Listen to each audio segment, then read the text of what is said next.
Welcome back. You're still tuned into Markets at Noon right here on ET Now. We are at the fag end of the earnings season and it has been a soft earnings season so far. And remember, India continues to trade at muted valuations, in fact, expensive valuations as compared to the rest of the world. But what is the market setup looking like from a fundamental perspective? To discuss this, we now have Jigar Mistry, co-founder at Buoyant Capital, now joining us. Mr. Mistry, afternoon, and thank you so much for taking your time out and joining us here today. Take us through your assessment of how earnings season for the second quarter has been, and any key takeaways, any sector that you're now turning bullish on after the kind of results that they've reported? Hi, good afternoon.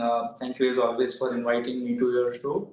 So I think, the result season I don't think is picking up yet. So first quarter we saw about 7% growth in earnings, which arguably was on a much weaker base. April, May, June 24 was the peak of the election seasons, right? And on that base, if you're growing at 7%, 2Q you didn't have a lot of expectation getting into it, especially also given the fact that there was a 1 month lag between GST announcement and sort of it getting effective, and one of a 3 month period is a fairly long time. So there were not a lot of expectations getting into it, but I still think we are growing in sort of low single digits, which is not great. The genesis of this, however, I think lies sort of in the way in which policy level transformation has happened in India.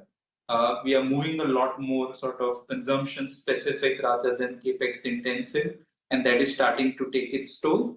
And also, what happened around September, October 2024, when the RBI had to sort of sell almost $100 billion in the NDF market to protect the rupee. And I think that created a negative impetus on the domestic liquidity, which is now playing out.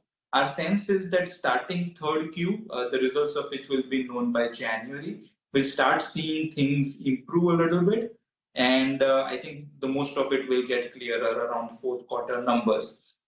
Within the sort of, to answer your second question, within the sort of what we are seeing, I think we're still seeing tepid consumption details. We're still seeing tepid, discretionary spends. There's some places where things are better than others, but overall, I think it still continues to be lackluster. Right, Mr. Mistry, this is Ankita also joining in. Couple of things that you mentioned there, that you still haven't seen any pickup in consumption or discretionary spends for that matter, except a few pockets that you mentioned. But as I can see in your portfolio, you're overweight on the banking sector. Banks are, have been the safe haven or the, sector that has been holding the fort. But besides that, what are the sectors that you're bullish on? Consumption, one was expecting consumption to revive, a re-rating in the consumption pack because of the GST rate rationalization and so on, and the consumption to pick up.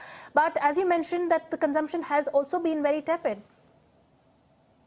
Right. So, you total what's actually been handed out. And the 16 states that went into elections recently, we looked at what they have pronounced as a sort of pre-poll freebie. And if you total all of those announcements, that number is higher than the total capex bill of the states. The center has also let go of almost 1 lakh crore in income taxes and 2 lakh crores in lower GST. So when you sort of total all the three numbers, you're talking about almost 5 lakh crores or 1.4% of annual GDP of India being transferred into the hands of people at various levels of income or housing. In that scheme of things, different sects benefit. We don't think people will go on and buy more soap or oils, but I think they'll get into very sort of non-discrete consumption items. So travel, leisure, those things become sort of the center stage. Cement we see as a part of a discretionary spend because 70% of cement sold by volume goes to individual home builders, and a lot of money has been transferred to these people. Lastly, you can also play this through sort of really discretionary consumption like big ticket items like two-wheelers. So those are the sectors where we had incrementally put in some exposure. Banking, in fact, it looks like a large exposure, but our sense is that we have trimmed some of it because getting into September 24 cycle, we were extremely sort of positive and overweight the way you put it. We don't see it relative to index, but we had a very large exposure to the banking sector. We thought the investors were a little bit circumspect, expecting the NIM cut to be much stronger. We were not completely in sync with that line of thought, and the valuations continued to remain attractive. The last point I'll mention here is that when we talk banking, the weight are predominantly favoring a couple of banks, but a lot of value over the past 4 or 5 years have been created outside those banks. So I think it stands to reason that you can still make a reasonably active bet while continuing to have the same sectoral bet. Valuation for the banking sector continues to remain very attractive. But Mr. Mistry, also wanted your thoughts on the action that we are seeing in the primary market. Lenskart got listed today at a discount of about 9%, although it has recovered after that. Valuation was a concern. Had you participated in that IPO? And in general, your thoughts on the entire primary market action that we are seeing? It's a bit tricky, to answer your questions. We weren't on this in this name, but see, there is sort of a place where you keep arguing that there is a very large total addressable market, and there are ways to sort of look at those. You can always argue the valuations at which these are offered, at least to a fund like us. We are value conscious. It doesn't make a lot of appealing sense to us. At the same time, these businesses get sort of listed at valuations, which, if history is any guide, don't really hold up across cycles. So it remains to be seen. They've built a good business, no doubt about it. Remains to be seen sort of where the valuation ends up at in a few days. But to answer your question, no, we're not part of this listing at all. All right, so you're not a part of the Lenskart listing, but Mr. Mistry, talked about the broader market, because I know you are heavyweight on the large caps, but what about the broader end of the market, the small and the large caps, the small and the mid caps? There has been considerable correction. Do you still see the valuations to be frothy there, or there's any other sector where you find value as far as the broader end of the market is concerned? So I think, given sort of the external scenario we have, A, the results not panning out as expected, A, and B, the tariff issue not completely resolved as far as India is concerned, one would have expected the markets to tread a lot lower had it not been for the very strong flows. Flows can you bucket in two parts. One, FIIs continue to exit. October was a decent month. I think we saw an inflow, but overall there's still, I think, $17 billion sort of sales from India.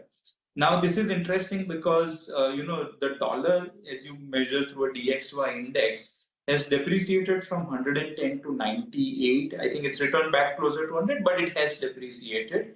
And every time dollar depreciates, money moves into emerging markets. It came to emerging markets but eluded India because rupee depreciated on a depreciating dollar, right? So essentially, given high valuations and the rupee sort of depreciation, FIIs are not fully convinced about investing in India yet. But domestic money is coming in droves. By our track, the last 12 months is roughly $60 billion, which is massive given the history. But we are still 5.6% of the household savings coming into equities, which is far cry from the 0.7% we were a decade ago.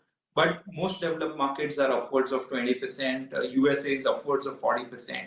So if you pencil in a 10% number, a couple of years down the line, you're talking about more than doubling of domestic money, and which keeps sort of the small and mid caps sort of a little more resilient than what we would have expected were we to increase exposure dramatically here. Right. So FIIs are still not convinced about investing in India. That's the word coming in. Mr. Mistry, thank you so much for taking your time out and joining us here today on ET Now and helping us understand what the fundamental market outlook is going forward. Thanks so much for joining us today. On that note, we need to slip into a very short break.